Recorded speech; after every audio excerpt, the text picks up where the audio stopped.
الله.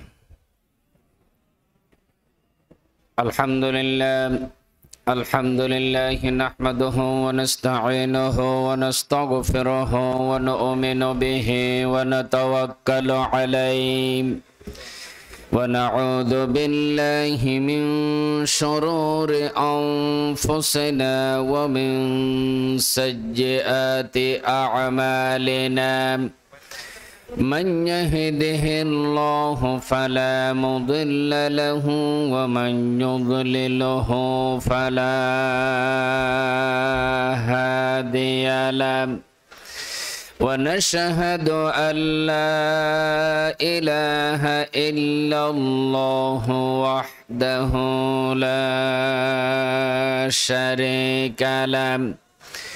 ونشهد أن سيدنا وحبيبنا ومولانا محمدا عبده ورسوله الذي أرسله بالحق بشيرا ونذيرا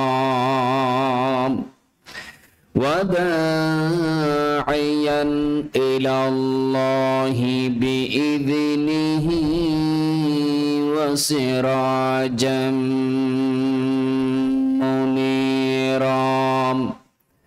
فقد قال الله تعالى في كلامه المجيد وفرقانه الحميد. أعوذ بالله من الشيطان الرجيم. بسم الله الرحمن الرحيم. إن الله وملائكته يصلون على النبي يا أيها الذين آمنوا صلوا عليه وسلموا تسليما. اللهم صل على سيدنا مولانا محمد وعلى آل سيدنا مولانا محمد. اللهم سيدنا مولانا محمد وعلى آل سيدنا مولانا أين محمد صل على أين محمد صل على سبحان الله سبحان अल्लाह जिसने हमारे दिल को जाला सुबहान अल्लाह सुबहान अल्लाह अल्लाहुम्मा सय्यदना मौलाना मुहम्मद وعلى آل سيدنا مولانا कुरान उठाकर देखे जरा मालूम तुझे हो जाएगा है कौल रसूले कौल खुदा सुबहानल्लाह सुबहानल्लाह अल्लाहुम्मा सय्यदना मौलाना मुहम्मद वअला आले सय्यदना मौलाना मुहम्मद बलगल उला बिकमालिहि कशफ الدجى بجماله حسنت جميع خصاله سلم या ज़मीन और जमाम तुम्हारे लिए मकीनो मकान तुम्हारे लिए चुनीनो चुना तुम्हारे लिए बने दो जहां तुम्हारे लिए बलगल उलम बिकमालिहि कशफ الدجى बिजमालिहि हसनत जमीउ खिसालिहि सल्लम ये कुरान और हदीस तुम्हारे लिए ये फिक़ा व फ़क़ीह तुम्हारे लिए ये अदब अदीब तुम्हारे लिए बने दो जहां तुम्हारे लिए बलगल उलम बिकमालिहि कशफ الدجى बिजमालिहि हसनत जमीउ खिसालिहि सल्लु अलैहि व आलिहि अऊज़ु बिल्लाहि मिनश शैतानिर रजीम बिस्मिल्लाहिर रहमानिर रहीम वक़ज़ा रब्बुका अल्ला तअबुदु इल्ला इय्याहु वबिलवालिदैनि इह्साना इम्मा यबलुगन्ना इंदकल किबर अहदुहुमा औ किलाहुमा फला तकुल लहुमा उफ़् वला तन्हरहुमा वक़ुल लहुमा क़ौलन करीमा सदक़ल्लाहुल मौलानाल अज़ीम। বাংলাদেশের ঐতিহ্যবাহী 19 দিন ব্যাপী সিরাতুন নবী সাল্লাল্লাহু আলাইহি ওয়াসাল্লাম মাহফিলের সপ্তম দিবসের বাদে এশার এই অধিবেশনের বরণ্য সভাপতি, অত্র মাহফিলের সাহেব সদর, বিশিষ্ট আলেমে দ্বীন,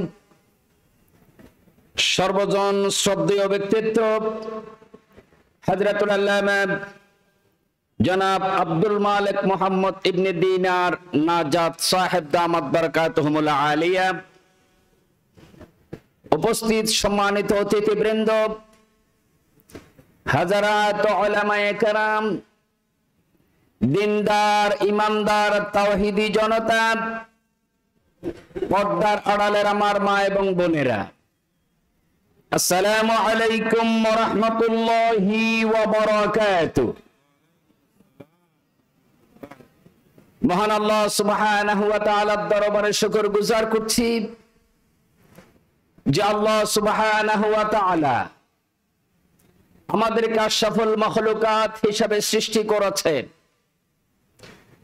এক আদম এবং হাওয়া আলাইহিস সালাতু ওয়াস সালাম থেকে সমস্ত দুনিয়ার সকল ধর্ম বর্ণের সকল মানুষকে সৃষ্টি করেছেন এবং আমাদের জন্য আকাশের নিচে জমিনের উপরে সমস্ত নিয়ামত রাজিকে সৃষ্টি করেছেন, ঠিক না? আল্লাহ সুবহানাহু ওয়া তাআলা বলেন, খালাকা লাকুম মা ফিল আরদি জামিআ। হে দুনিয়ার মানুষেরা, দুনিয়াতে আমি যা কিছু সৃষ্টি করেছি সবকিছু তোমাদের জন্যই তৈরি করেছি। যে আল্লাহ সুবহানাহু ওয়া তাআলা আমাদের জন্য দুনিয়ার সমস্ত নিয়ামত রাজি সৃষ্টি করেছেন, আমরা সে আল্লাহ সুবহানাহু ওয়া তাআলার দরবারে শুকরগুজার করি। সবাই প্রাণ খুলে বলি আলহামদুলিল্লাহ। রাব্বানা লাকাল হামদ হামদান কাসীরা তাইয়িবান মুবারাকান ফি ইয়া রাব্বি লাকাল হামদু কামা ইয়ানবাগি লিজালালি ওয়াজহিকা ওয়া আযীমি সুলতানিক। বিশ্বনবী মুহাম্মদ রাসূলুল্লাহ সাল্লাল্লাহু আলাইহি ওয়াসাল্লামের উপর দরুদ ও সালাম পেশ করছে যে রাসূল আকরাম সাল্লাল্লাহু আলাইহি ওয়াসাল্লাম বিশ্ব মানবতার শিক্ষক হিসাবে এসেছে।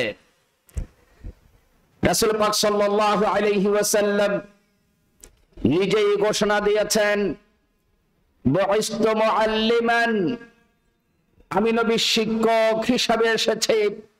যতদিন দুনিয়া থাকবে ততদিন পর্যন্ত নবী মুহাম্মদ রাসূলুল্লাহ সাল্লাল্লাহু আলাইহি ওয়াসাল্লাম হবেন আমার আল্লাহ সুবহানাহু ওয়া তাআলার পক্ষ থেকে নির্বাচিত শিক্ষক, ঠিক না? যারা রাসূল আকরাম সাল্লাল্লাহু আলাইহি ওয়াসাল্লামের ছাত্র হওয়ার সুযোগ লাভ করেছেন, যারা রাসূল আকরাম সাল্লাল্লাহু আলাইহি ওয়াসাল্লামের ছাত্র হিসাবে সরাসরি শিক্ষা গ্রহণের সুযোগ পেয়েছেন, আমার আল্লাহ সুবহানাহু ওয়া তাআলা ওই সমস্ত সম্মানিত ব্যক্তিবর্গদেরকে সাহাবার মর্যাদা দিয়েছেন, ঠিক না? এবং আমার নবী সরকার কায়নাতের ছাত্র হওয়ার যারা যোগ্যতা অর্জন করেছেন, আল্লাহ সুবহানাহু ওয়া তাআলা তাদেরকে তাবির মর্যাদা দিয়েছেন, ঠিক না? এবং সে তাবির ছাত্র হওয়ার জন্য যারা সুযোগ পেয়েছেন, আমার আল্লাহ সুবহানাহু ওয়া তাআলা তাদেরকে তাবিনের মর্যাদা দিয়েছেন, ঠিক না? বিশ্বনবী এই তিন যুগের ব্যাপারে সুসংবাদ দিয়েছেন, খায়রুল কুরুনি করনি সুম্মাল্লাযীনা ইয়ালুনাহুম সুম্মাল্লাযীনা ইয়ালুনাহুম। আমার যুগ শ্রেষ্ঠ যুগ, তারপরের যুগ শ্রেষ্ঠ যুগ, তারপরের যুগ শ্রেষ্ঠ যুগ। এই তিন যুগ ছিল দুনিয়ার শুরু থেকে নিয়ে কিয়ামত পর্যন্ত সর্বশ্রেষ্ঠ যুগ। যারা বলেন ঠিক না? কারণ এই তিন যুগে বিশ্বনবী মুহাম্মদ রাসূলুল্লাহ সাল্লাল্লাহু আলাইহি ওয়াসাল্লামের ছাত্ররাই দুনিয়া পরিচালনা করেছিলেন, ঠিক না? আজকে আমার আলোচনার বিষয় পিতামাতা ও সন্তান সন্ততি পারস্পরিক অধিকার সম্পর্কে ইসলামের নির্দেশনা।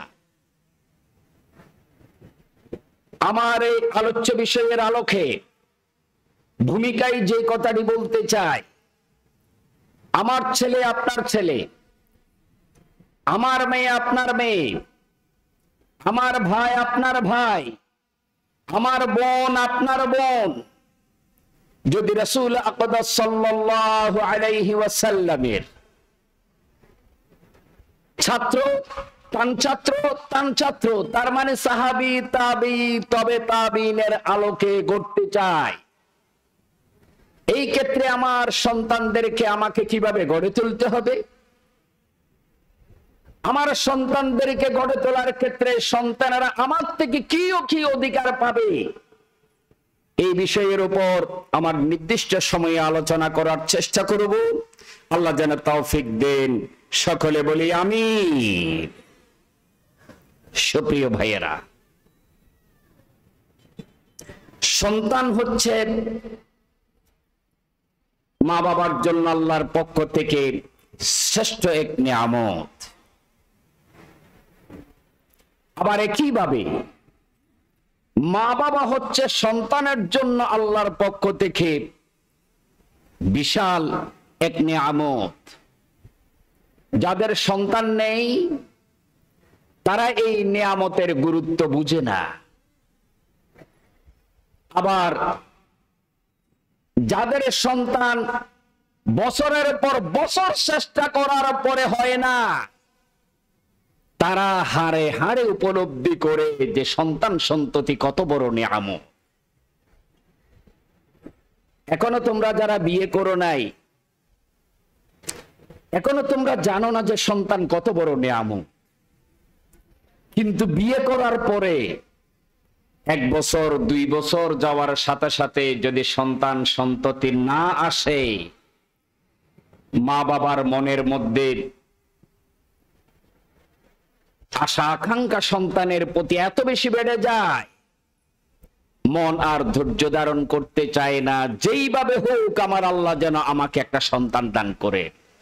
তার মানে তখন মা এবং বাবা বুঝতে পারেন সন্তান কত বড় নিয়ামত। যার ঘরে সন্তান নেই, দুনিয়ার শত কোটি টাকার মালিক হওয়ার পরেও তার মনের মধ্যে প্রশান্তি নেই, ঠিক না?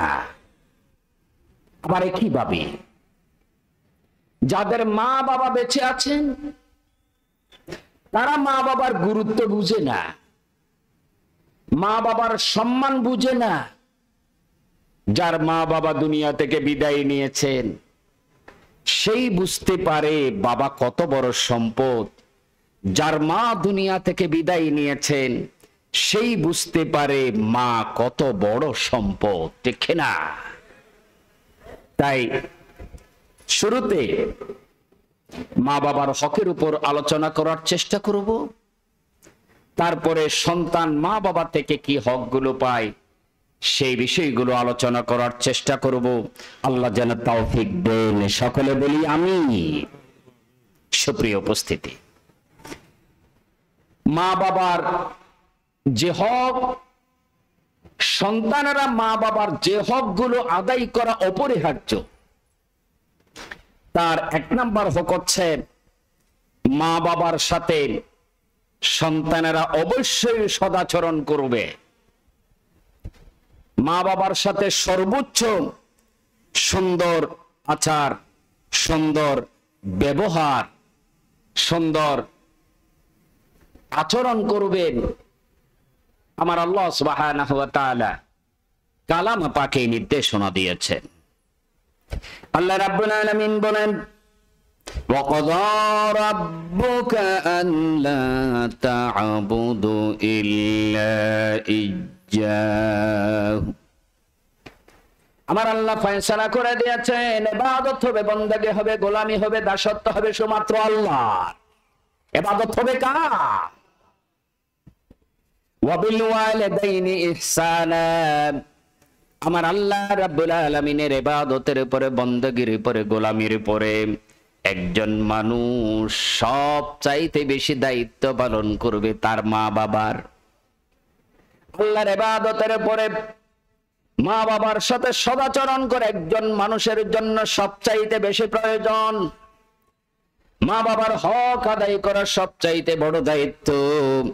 আমার আল্লাহ রাব্বুল আলামিনের পরে বলছেন, ইম্মা ইয়াবলুগান্না ইনদাকাল কিবারা আহাদুহুমা আও কিলাহুমা। মা বাবার একজন অথবা দুইজন তারা যদি বার্ধক্যে পৌঁছে যায়, ফালা তাকুল লাহুমা উফ, তাদের সাথে এমন আচরণ করবে না যে আচরণের কারণে তাদের মুখ থেকে উফ শব্দ বের হয়। তাদের সাথে এমন কোন আচরণ করবে না যে আচরণের কারণে তারা কষ্ট পায়। ওয়ালা তানহারহুমা, মা বাবার দুইজন অথবা তাদের একজন যদি বেঁচে থাকে কোন অবস্থায় তাদেরকে ঝিটকানি দেবে না। মনে কষ্ট পায় এমন কোন কাজ করবে না, মনে কষ্ট পায় এমন কোন আচরণ তুমি করবে না। ওয়াকুল লাহুমা কওলান কারীমা, তোমার মুখের যত সুন্দর ভাষা আছে, তোমার যত সুন্দর ব্যবহার তুমি জানো, সব সুন্দর ব্যবহার সুন্দর ভাষায় মায়ের সাথে কথা বলো, বাবার সাথে কথা বলো। মায়ের সাথে সুন্দর আচরণ করো, বাবার সাথেও সুন্দর আচরণ করো। বলেছেন কে?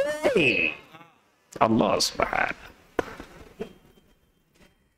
রাসূল আকবার সাল্লাল্লাহু আলাইহি ওয়াসাল্লাম বলছেন, দুনিয়ার মানুষেরা, মা তোমার সামনে আছে, বাবা তোমার সামনে আছে, একান্নভুক্ত পরিবারে তুমি মা বাবা নিয়ে বসবাস করছো।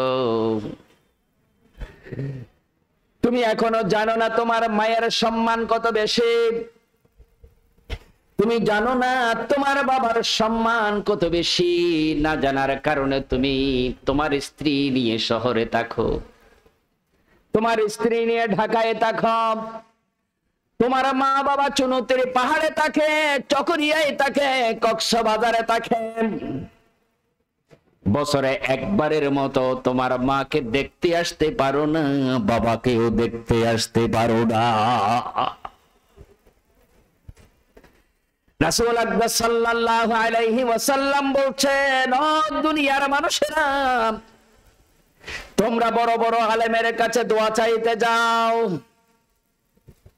বড় বড় ব্যক্তির কাছে ভাগ্যের পরিবর্তনের জন্য চলে যাও।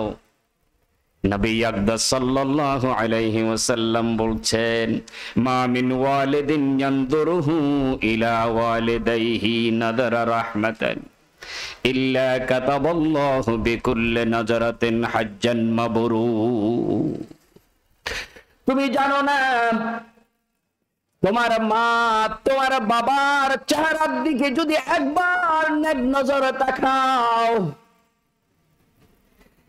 মকবুল হজের সওয়াব দান করবেন আমার আল্লাহ রাব্বুল আলামিন। দুনিয়ার এমন কোন বরকতময় চেহারা নেই যেই চেহারা দেখলে আমার আল্লাহ রাব্বুল আলামিন মকবুল হজের সওয়াব দেন, ঠিক না? সারা জীবন নেতার পিছনে পিছনে গরম, নেত্রীর পিছনে পিছনে গরম, বিভিন্ন দরবারে দরবারে ঘুরতে থাকো, বিভিন্ন দরবারের পিছনে সময় ব্যয় করো, মাকে দেখার সময় পাও না, বাবাকেও দেখার সময় পাও না। নবীজি বলছেন, একবার যদি মায়ের চেহারার দিকে তাকাও, বাবার চেহারার দিকে তাকাও, আমার আল্লাহ রাব্বুল আলামিন একটা মকবুল হজের সওয়াব দান করবেন। আল্লাহু আকবার। সাহাবা বললেন, ইয়া রাসূলুল্লাহ, ইয়া নবী আল্লাহ, যদি একাধিকবার তাকাই? আমার নবী সরকার কায়নাত বলেছেন, যতবার তাকাবি ততবার আমার আল্লাহ রাব্বুল আলামিন মকবুল হজের সওয়াব দান করবেন। আল্লাহু আকবার। রাসূল আকবার সাল্লাল্লাহু আলাইহি ওয়াসাল্লাম দুনিয়াতে আসার আগে বাবাকে হারিয়েছেন, 4.5 বছর বয়সে মাকে হারিয়েছেন। রাসূল আকবার সাল্লাল্লাহু আলাইহি ওয়াসাল্লাম যা কোলে বড় হয়েছেন হযরতে হালিমাতুস সাদিয়া রাদিয়াল্লাহু তাআলা আনহা। বিশ্বনবী বড় হওয়ার পরে হযরতে হালিমাতুস সাদিয়া রাদিয়াল্লাহু তাআলা আনহাকে কিভাবে সম্মান করেছে হাদিস শরীফের মধ্যে এসেছে, জিরানা মক্কার একান্ত কাছের একটা মিকাত, মক্কাবাসীরা যাকে জোহরানা নামে চিনে ওই জায়গাটাকে রাসূল আকবার সাল্লাল্লাহু আলাইহি ওয়াসাল্লাম সেখানে আসলেন, গনিমতের মাল বন্টন করছেন। এমন সময় দেখা গেল দূর থেকে একজন মহিলা চলে আসতেছে। সাহাবা আজমাইন রাদিয়াল্লাহু তাআলা আনহুম নবী আকবার সাল্লাল্লাহু আলাইহি ওয়াসাল্লামের চতুর্দিকে আছেন।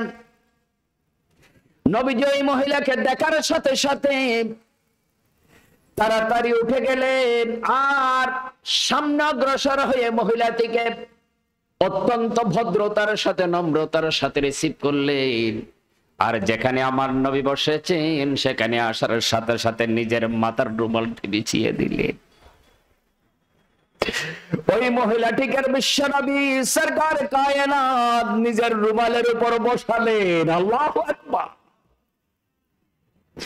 সাহাবারা আশ্চর্য হয়ে গেলেন, কোন সম্মানিত মহিলা যার জন্য আকাশ জমিনের সরদার পয়গম্বর আলাইহিস সালাতু ওয়াস সালাম সব পয়গম্বরের সরদার সাইয়্যিদুল মুরসালিন রাহমাতুল লিল আলামিন নবী মুহাম্মদ রাসূলুল্লাহ সাল্লাল্লাহু আলাইহি ওয়াসাল্লাম নিজের চাদর বিছিয়ে দেয়।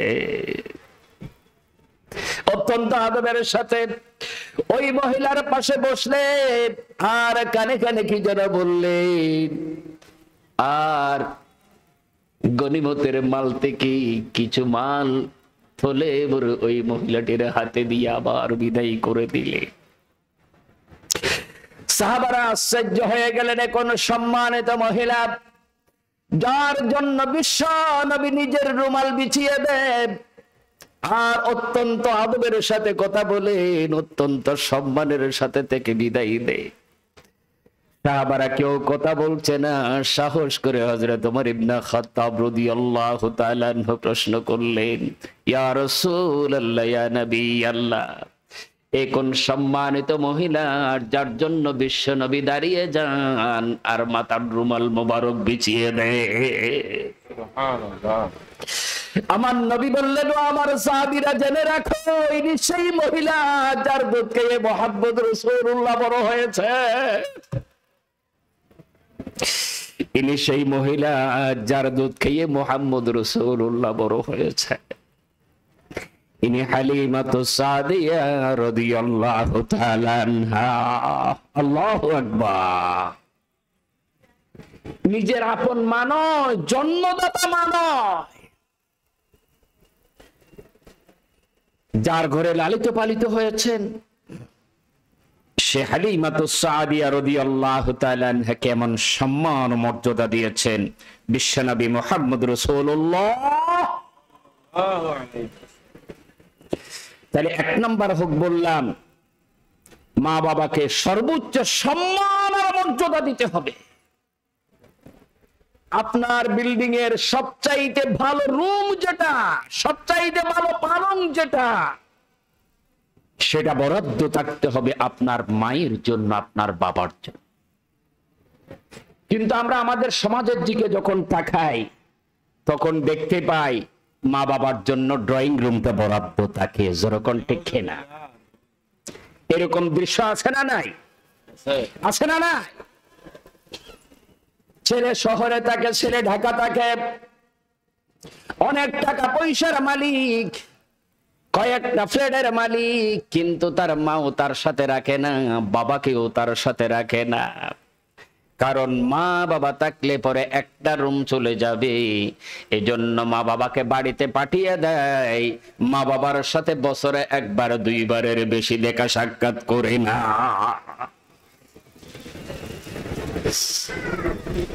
সন্তানের দায়িত্ব এবং কর্তব্য হচ্ছে মা বাবার সাথে সর্বোচ্চ ভালো আচরণ করবে, সুন্দর আচরণ করবে।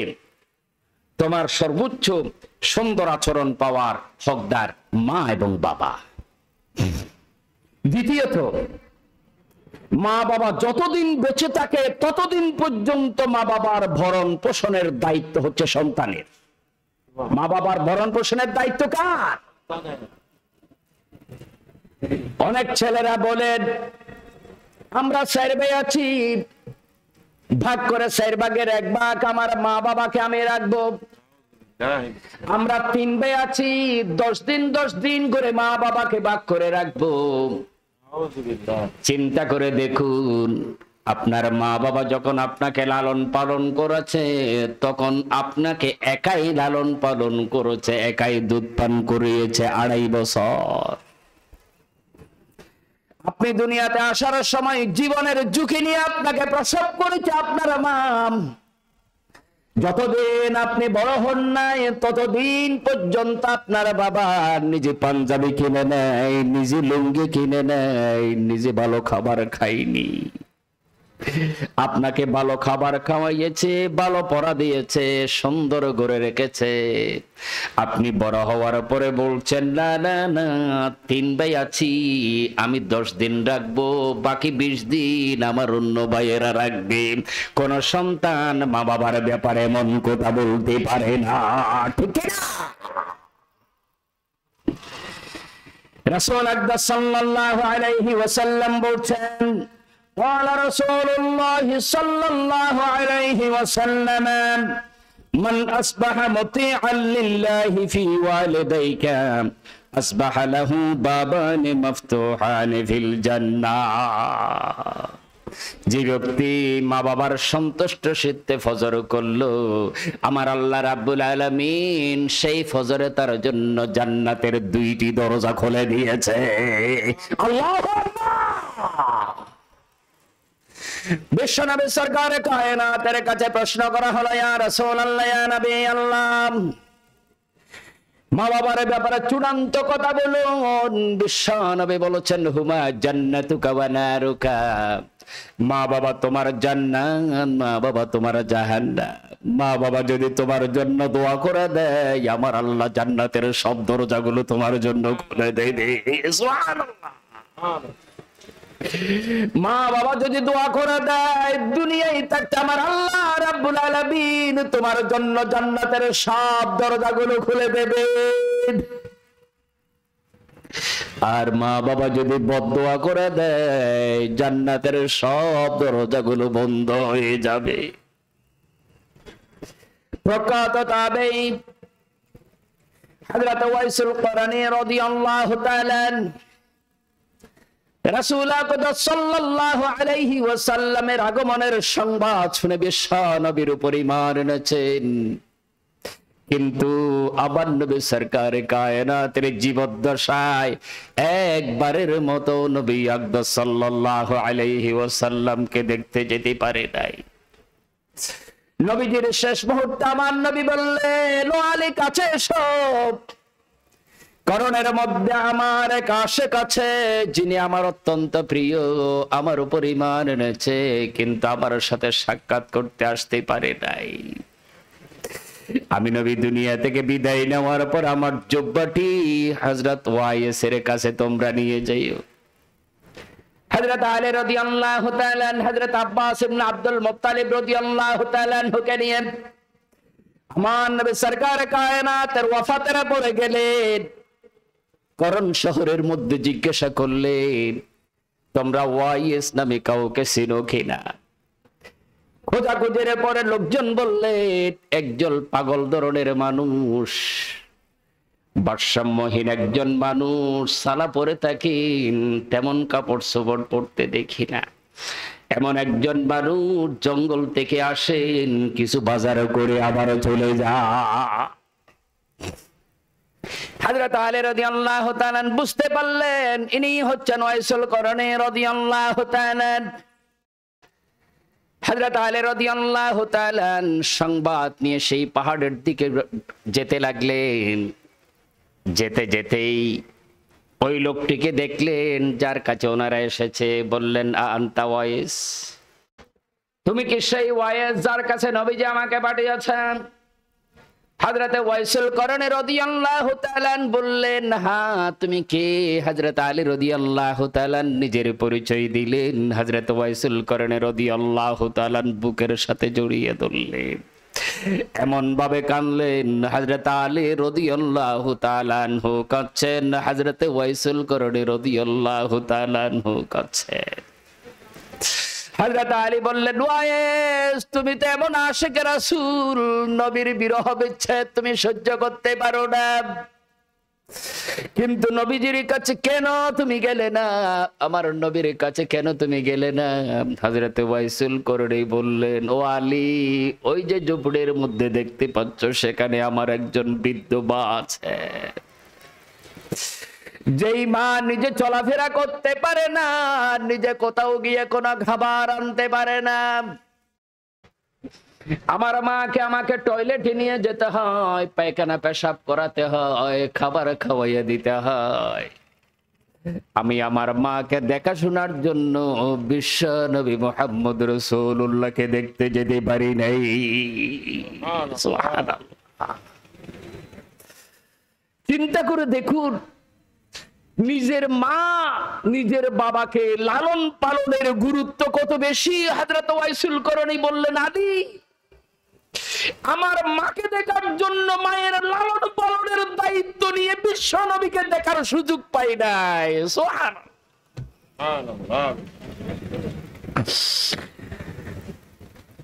তাইলে মা বাবার দেখাশোনা করা, মা বাবার লালন পালন করা সন্তানের অন্যতম হক এবং দায়িত্ব। তৃতীয়ত, মা বাবা যদি বৃদ্ধ হয়ে যায়, তাদের সাথে এমন আচরণ করবে যেই আচরণে তারা যেন কষ্ট না পায়। মা বাবা বৃদ্ধ না হোক, মা বাবা যৌবন আছে, শক্তি সামর্থ্য আছে, সর্ব অবস্থায় মা বাবার দেখাশোনা করা মা বাবার জন্য সবচাইতে উত্তম ব্যবহার, যেমন অপরিহার্য। মা বাবার জন্য সব সময় রহমতের ডানা বিছিয়ে দেওয়া সন্তানের জন্য অপরিহার্য।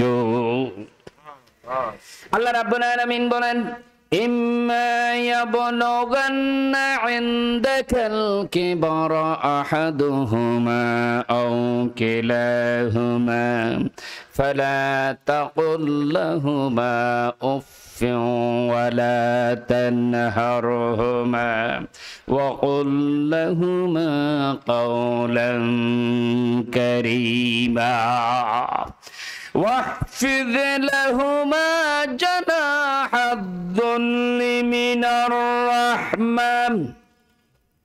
ও দুনিয়ার মানুষেরা, মা বাবার দুইজন অথবা তাদের একজন যদি বৃদ্ধ অবস্থায় পৌঁছে যায়, তাদের সাথে সুন্দর কথা বলো আর তাদের জন্য রহমতের ডানা বিছিয়ে দাও। সুবহানাল্লাহ। এক সাহাবী প্রশ্ন করলেন, ইয়া রাসূলুল্লাহ, ইয়া নবী আল্লাহ, আমাকে জিহাদে যাওয়ার জন্য অনুমতি দিন। বিশ্ব নবী বলছেন, ও সাহাবী, তোমার কি মা আছে? তোমার কি বাবা আছে? সাহাবী বললেন, ইয়া রাসূলুল্লাহ, ইয়া নবী আল্লাহ, আমার বৃদ্ধ মা আছে, বৃদ্ধ বাবাও আছে। নবীজি বললেন, ফাফিহিমা ফাজাহাদা, তুমি তোমার ঘরে চলে যাও, তোমার বৃদ্ধ মাকে দেখো, তোমার বৃদ্ধ বাবাকে দেখো, মা বাবার সেবা শুশ্রূষা করো। আমার আল্লাহর পথে জিহাদ করলে পরে যে সওয়াব হবে, আমার আল্লাহ রাব্বুল আলামিন তোমাকে সেই সওয়াব দান করবেন। সুবহানাল্লাহ। তাইলে মা বাবাকে দেখা, মা বাবার খোঁজ খবর নেওয়া, মা বাবাকে অত্যন্ত সুখে শান্তিতে রাখা সন্তানের জন্য অপরিহার্য কর্তব্য। যারা বলুন ঠিক না? এবার আসুন, বলতে পারেন, হুজুর আমার মা তো মারা গিয়েছে, আমার বাবা মারা গিয়েছে, জীবিত থাকলে মা বাবার খেদমত করতাম, জীবিত থাকলে মা বাবাকে এসি রুমে রাখতাম, জীবিত থাকলে মা বাবাকে কোরমা পোলাও বিরিয়ানি খাওয়াতাম, জীবিত থাকলে মা বাবাকে দামি দামি পোশাক পরাতাম, কিন্তু এখন মাও বেঁচে নেই, বাবাও বেঁচে নেই, দুইজন কবরে চলে গিয়েছেন। এখন মা বাবার জন্য কি করতে পারি? হাদিস শরীফের মধ্যে এসেছেন, আন আবি সাঈদিন আস-সা'দি রাদিয়াল্লাহু তাআলা قال بين نحن عند رسول الله صلى الله عليه وسلم হযরত আবি সাঈদিন আস-সা'দি রাদিয়াল্লাহু তাআলা বলছেন, আমরা রাসূল আকরাম সাল্লাল্লাহু আলাইহি ওয়াসাল্লামের দরবারে বসে আছি। এমন সময় ইযা জাআহু রাজুলুন মিন বনি সালমান, বনি সালমার একজন লোক চলে আসলেন বিশ্ব নবী মুহাম্মদ রাসূলুল্লাহ সাল্লাল্লাহু আলাইহি ওয়াসাল্লামের কাছে। فقال يا رسول الله صلى الله عليه وسلم هل بقي من أبوي شيء أبرهما به بعد موتهما يا رسول الله يا نبي الله। আমার মা বাবা দুইজনে দুনিয়া থেকে বিদায় নিয়েছেন, দুনিয়া থেকে বিদায় নেওয়ার পরে মা বাবার হক কিভাবে আদায় করা যায়? দুনিয়া থেকে বিদায় নেওয়ার পরে মা বাবার সাথে সদাচরণ কিভাবে করা যায়? দুনিয়া থেকে বিদায় নেওয়ার পরে মা বাবার কল্যাণ হয়, উপকারে আসে, এমন কাজ কিভাবে করা যায়? এমন কি কোনো সুযোগ আছে? ওয়ালা নাআম, বিশ্বনবী সরকার কায়নাত বলেন, হ্যাঁ, মা বাবা যদি দুনিয়া থেকে বিদায় নিয়েও চলে যায়, তারপরেও হক আদায় করার সুযোগ আছে। আল্লাহু আকবার। এবার আমার নবী সরকার কায়নাত বলছেন, আসসালাতু আলাইহিমা, মা বাবা যদি দুনিয়া থেকে বিদায় নিয়ে চলে যায়, মা বাবার হক আদায়ের এক নাম্বার সুযোগ, যখন তুমি আল্লাহর দরবারে দোয়া করবে, সাথে সাথে তোমার মা বাবার জন্য দোয়া করবে। সুবহানাল্লাহ। যখন তুমি নিজের জন্য দোয়া করবে, রব্বানা যালামনা أنفسنا وإن لم تغفر لنا وترحمنا لنكونن من الخاسرين। বান্দারে, যখন তুমি নিজের জন্য দোয়া করবে, সাথে সাথে মা বাবার জন্য দোয়া করো, রাব্বিরহামহুমা কামা রাব্বায়ানি সগীরা। রব্বুল আলামিন, আমার মা বাবা বাল্যকালে আমাকে যেভাবে আদর করেছেন, স্নেহ করেছেন, আদর দিয়ে বড় করেছেন, রব্বুল আলামিন, আমার মা তো কবরে চলে গিয়েছে, বাবাও কবরে চলে গিয়েছে। ও আল্লাহ, আমার মা বাবাকে কবরের মধ্যে তুমি শান্তিতে রাখো, যেভাবে মা বাবা আমাকে বাল্যকালে শান্তিতে রেখেছে। আসসালাতু আলাইহিমা, মা বাবা দুনিয়া থেকে বিদায় নিয়েছেন, মা বাবার জন্য দোয়া করবে। যখনই আল্লাহর দরবারে তুমি হাত তোলো, যখনই আল্লাহর দরবারে দোয়া করো, মা বাবার জন্য তুমি দোয়া করবে। আস্তাগফারু লাহুমা, আর মা বাবার গুনাহ ক্ষমা প্রার্থনা করবে। নিজের গুনাহ যখন ক্ষমা চাও, মা বাবার গুনাহও ক্ষমা চাইবে। এজন্য আমার আল্লাহ রাব্বুল আলামিন দোয়াও শিখিয়ে দিয়েছেন, রব্বানা গফিরলি ওয়া লিওয়ালিদাইয়া ওয়া লিল মুমিনিনা ইয়াওমা ইয়াকুমুল হিসাব। রব্বুল আলামিন, আমাকে ক্ষমা করে দাও, আমার মা বাবাকেও ক্ষমা করে দাও। মা বাবার গুনাহ ক্ষমা চাইবেন। যত বেশি মা বাবার গুনাহ ক্ষমা চাওয়া হয়, আমার আল্লাহ মা বাবার গুনাহগুলো ক্ষমা করে দেন। গুনাহ যদি না থাকে, সন্তানের দোয়ার বদৌলতে আমার আল্লাহ সুবহানাহু ওয়া তাআলা তার জান্নাতের মর্যাদা সম্মানকে বুলন্দ করে দেন। আল্লাহু আকবার। ওয়া ইনফাযু আহাদিহিমা মিন বাদি মাউতিহিমা, তাদের মৃত্যুর পরে তাদের জন্য টাকা খরচ করম। মা বাবা তোমাকে সম্পদ দিয়ে গিয়েছেন, ব্যবসা দিয়ে গিয়েছেন, তোমাকে অঢেল সম্পদের মালিক বানিয়ে দিয়েছেন। মা বাবা দুনিয়া থেকে বিদায় নিয়েছে, তোমার কাছে সে সম্পদগুলো আছে, মা বাবার জন্য তোমার সম্পদ থেকে ব্যয় করো। এই যে 19 দিন ব্যাপী সিরাত মাহফিল আছে, মা বাবা তোমাকে অনেক সম্পদের মালিক বানিয়ে দিয়েছে, মা বাবার জন্য তুমি এখানে দান করো। হাজার হাজার লক্ষ লক্ষ মানুষ এখানে খায়, যত মানুষ এখানে খায়, যত মানুষ আহার গ্রহণ করে, আমার আল্লাহ রাব্বুল আলামিনের দরবারে সব মানুষের দোয়া কবুল হবে। জোরে বলুন ঠিক কিনা? মা বাবা দুনিয়া থেকে বিদায় নিয়ে চলে গিয়েছেন, সম্পদ দিয়ে গিয়েছেন মসজিদে দান করো, সম্পদ দিয়েছেন মাদ্রাসায় দান করে দাও, সম্পদ দিয়েছেন দ্বীনের কাজে ব্যয় করে, ইসলামের কাজে ব্যয় করে, কামতে দ্বীনের কাজে ব্যয় করো। আমার আল্লাহ রাব্বুল আলামিন মা বাবার হক আদায় করার চাইতেও বেশি সম্মান আর মর্যাদা দান করবে। ওয়াসালাতুর রাহমি আল্লাতী লা তুসালু ইল্লা বিহিমা, মা বাবা যাদেরকে সম্মান করত, শ্রদ্ধা করত, আদর করত, স্নেহ করত, মমতা ভাবে নিত, একান্ত আপনজন যারা মায়ের ছিল, বাবার ছিল, মামার মায়ের বোন খালা, বাবার বোন ফুফু, বাবার ভাই চাচা, মায়ের বান্ধবী আছে, বাবার বন্ধু আছে, তাদের সকলের খোঁজ খবর নাও। মায়ের কথা মনে পড়লে পরে খালাকে দাওয়াত দাও, দাওয়াত দিয়ে খালার মেহমানদারি করো। মাকে খাওয়ালে পরে যেমন সওয়াব হতো, খালাকে খাওয়ালেও আমার আল্লাহ রাব্বুল আলামিন সওয়াব দান করবে। একইভাবে বাবাকে পাচ্ছ না, বাবার ভাই চাচা আছে, জেঠা আছে, তাদেরকে সম্মান আর মর্যাদা দাও। তাদেরকে যত সম্মান আর মর্যাদা দেওয়া হবে, আমার আল্লাহ রাব্বুল আলামিন বাবার খেদমতের সওয়াব দান করবে।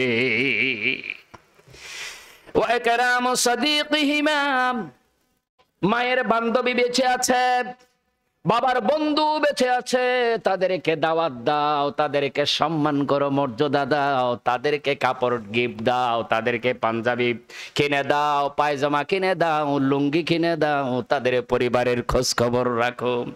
আমার আল্লাহ রাব্বুল আলামিন আপনাকে মা বাবার খেদমতের সওয়াব দান করবেন। সুবহানাল্লাহ। তাহলে মা বাবা দুনিয়া থেকে বিদায় নেওয়ার পরেও মা বাবার খেদমতের সুযোগ আছে না? এবার সংক্ষিপ্ত ভাবে সন্তানের প্রতি মা বাবার কি অধিকার বা হক রয়েছে সেই বিষয়গুলো আলোচনা করার চেষ্টা করব। এই বিষয়গুলো আলোচনা করে আমার আলোচনা শেষ করব। আল্লাহ যেন তৌফিক দেন, বলি আমিন।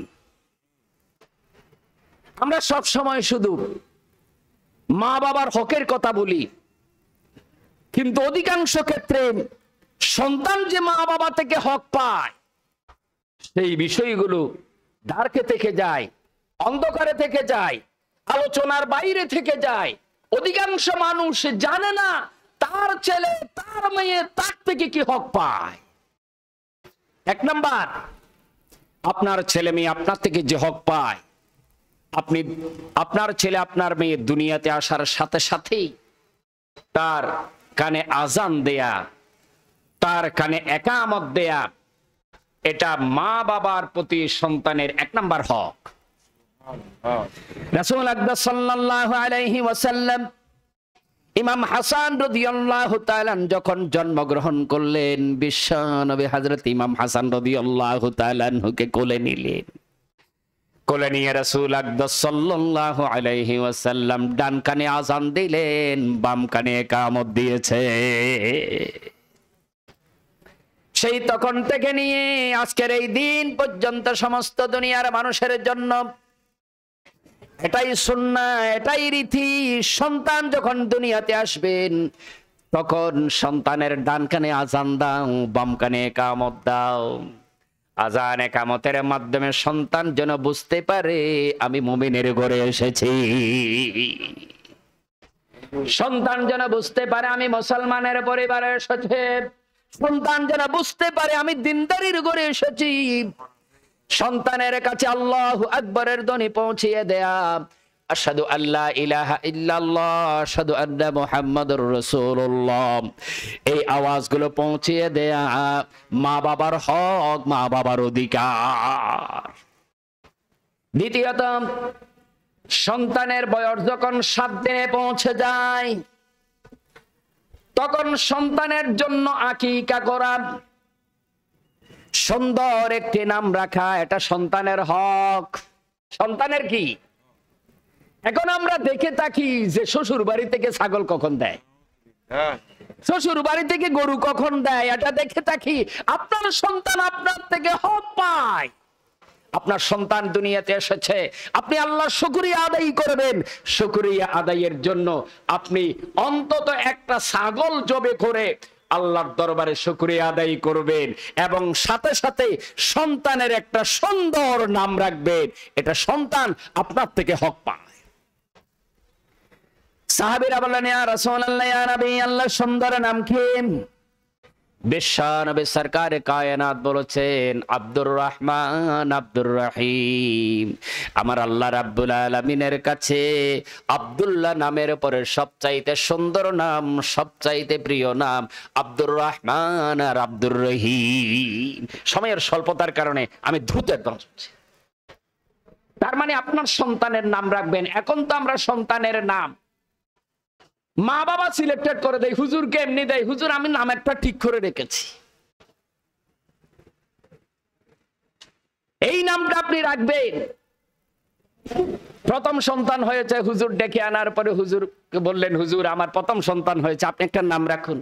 হুজুর বললেন, নাম রাখলাম ইহতেশাম। দ্বিতীয় সন্তান হয়েছে, হুজুরকে নিয়ে আসালো, হুজুর দ্বিতীয় সন্তান হয়েছে, কিন্তু নাম আমি ঠিক করে রাখছি। কিভাবে ঠিক করে রাখছেন? কয় আগেরটার নামের সাথে মিলিয়ে ঠিক করে রাখছেন। হুজুর বললেন, নাম রাখবো আমি, আপনি ঠিক করে রাখলে কি হবে? আপনি কি কোরআন হাদিস বুঝেন? আপনি কি দিন বুঝেন? আপনি কি নামের অর্থ জানেন? কয় না হুজুর, আমি এবং আমার স্ত্রী মিলে সুন্দর একটা নাম ঠিক করছি।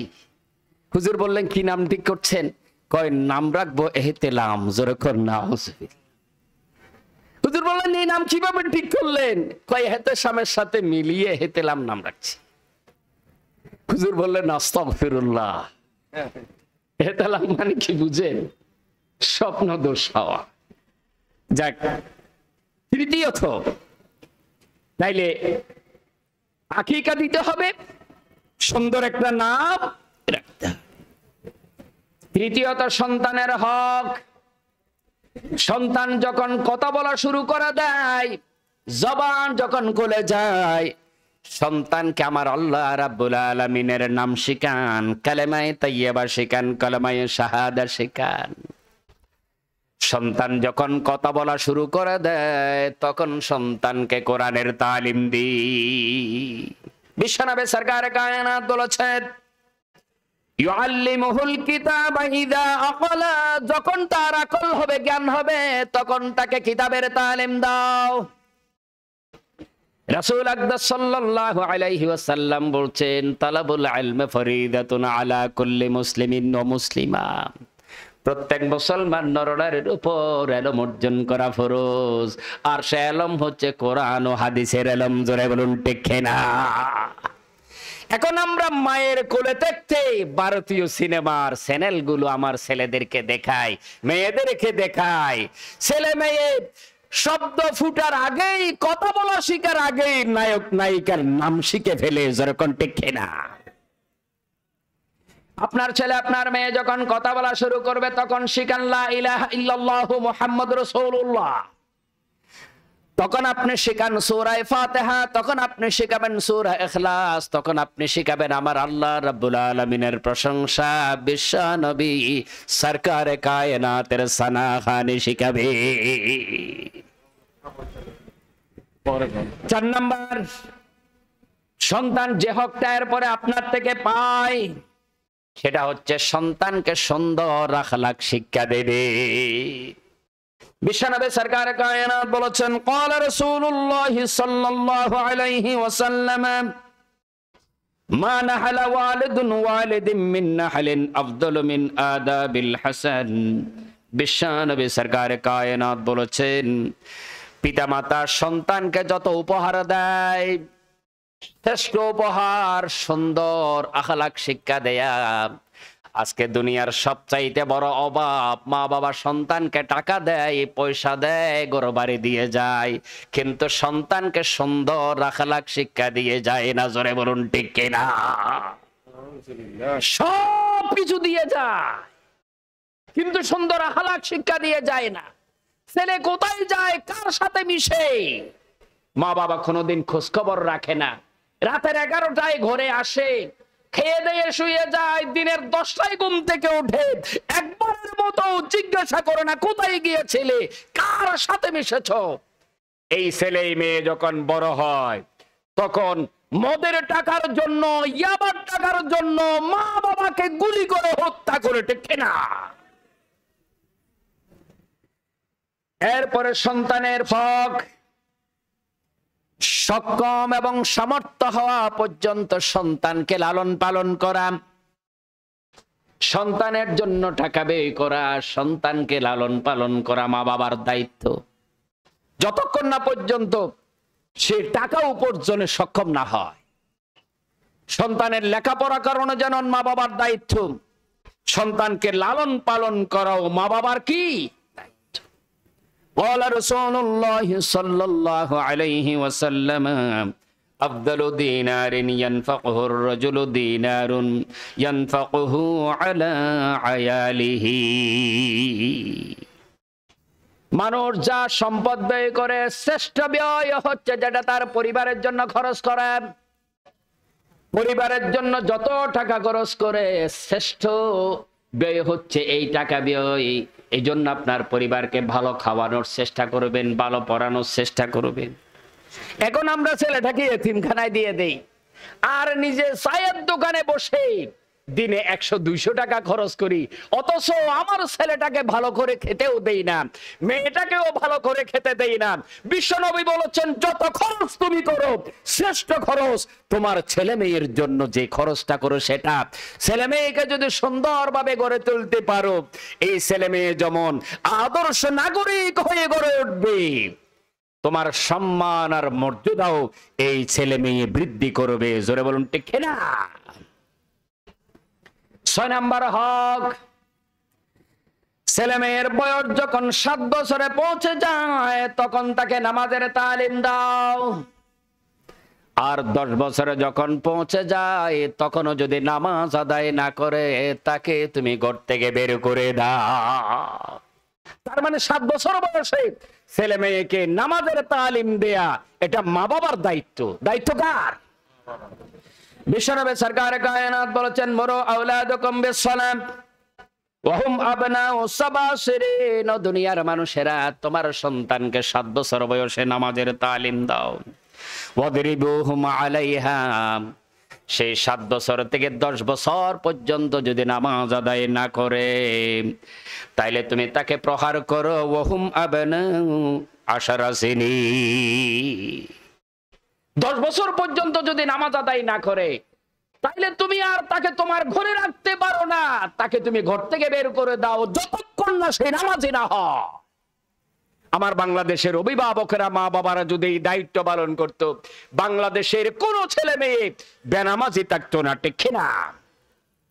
7 নাম্বার তথা সর্বশেষ পয়েন্টটা হচ্ছে, ছেলে মেয়ে যখন পরিণত বয়সে পৌঁছে তখন তাদের বিয়ের আয়োজন করা।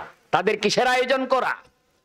বিশ্বনবী সরকার কায়নাত বলেছেন, ক্বালা রাসূলুল্লাহ সাল্লাল্লাহু আলাইহি ওয়াসাল্লাম ওয়া ইউজাওবিজুহু ইযা আদরাকা।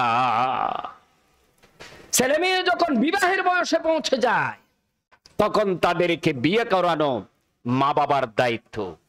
সুপ্রিয় মুরব্বিয়ানে কেরাম, আমার নির্দিষ্ট বিষয়ের উপর আমি আমার আলোচনা শেষ করছি। 3টা বিষয় আপনাদের সামনে আলোচনা করছি। একটা হচ্ছে মা বাবার হক, সন্তান কি কি হক মা বাবার আদায় করবে। দ্বিতীয়ত আলোচনা করলাম মা বাবা মারা গেলে পরে তাদের হক কিভাবে আদায় করা যায়। তৃতীয়ত মা বাবা সন্তানের কি কি হক আদায় করবে, যে হক আদায় করার জন্য সন্তান মা বাবাকে দায়ী করবেন। এই সন্তানের হকগুলো যদি আপনি আদায় করতে না পারে, কঠিন কিয়ামতের দিন আদালতে আখিরাতে মা বাবার বিরুদ্ধে সন্তানেরা দাঁড়িয়ে যাবেন এবং আদালতে, আল্লাহর আদালতে মামলা দায়ের করবে। আমার আল্লাহ রাব্বুল আলামিন বলেন, কিয়ামতের দিন এই সন্তানদের হক যদি আপনি আদায় না করেন, সন্তানেরা দাঁড়িয়ে বলবেন রাব্বানা আরিনাল্লাযাইনি আদাল্লানা মিনাল জিন্নি ওয়াল ইনস নাজআলহুমা তাহতা আকদামিনা লিয়াকুনা মিনাল আসফালিন। আল্লাহ জিন আর মানুষের মধ্য থেকে যারা আমাকে সঠিক পথে পরিচালনা করে নাই, তাদেরকে সামনে নিয়ে আসুন, তাদেরকে পদতলে পিষ্ট করে জাহান্নামে যাবো, এর আগে যাব না। সুপ্রিয় ভাইয়েরা, আসুন আমরা যেন আমাদের মা বাবার হকগুলো আদায় করতে পারি। আর মা বাবাকেও বলছি, আপনারা যেন সন্তানের হক আদায় করতে পারেন। আল্লাহ যেন তৌফিক দেন। আমিন। আল্লাহুম্মা আমিন। আলহামদুলিল্লাহি রাব্বিল আলামিন ওয়াসসালাতু ওয়াসসালামু আলা হাবিবিহিল কারীম ওয়া আলা আলিহি ওয়া সাহবিহি আজমাইন। রব্বুল আলামিন 19 দিন ব্যাপী সিরাতুন নবী সাল্লাল্লাহু আলাইহি ওয়াসাল্লাম মাহফিলের 7ম দিন চলছে। রব্বুল আলামিন শেষ পর্যন্ত কুদরতি নিজামে সিরাতুন নবীকে কামিয়াবি দান করে দিও আল্লাহ। যত মেহমান এসেছেন আর যত মেহমান আসবেন, সমস্ত মেহমানদেরকে কবুল আর মঞ্জুর করে নাও। যারা টাকা পয়সা দিয়েছেন, শ্রম দিয়েছেন, ত্যাগ দিয়েছেন, সবাইকে কবুল আর মঞ্জুর করে নাও। রাব্বুল আলামিন আমার দেশের প্রতি রহম নাজিল করো, দেশের স্বাধীনতা সার্বভৌমত্বকে হেফাজত করো। বাংলাদেশের প্রত্যেকটি এলাকায় যেন এইভাবে সিরাতুন নবীর মাহফিলের আয়োজন করা হয়, সেই ব্যবস্থা তুমি কুদরতি নিজামে করে দাও। سبحان ربك رب العزة عما يصفون وسلام على المرسلين والحمد لله رب العالمين. السلام عليكم ورحمة الله.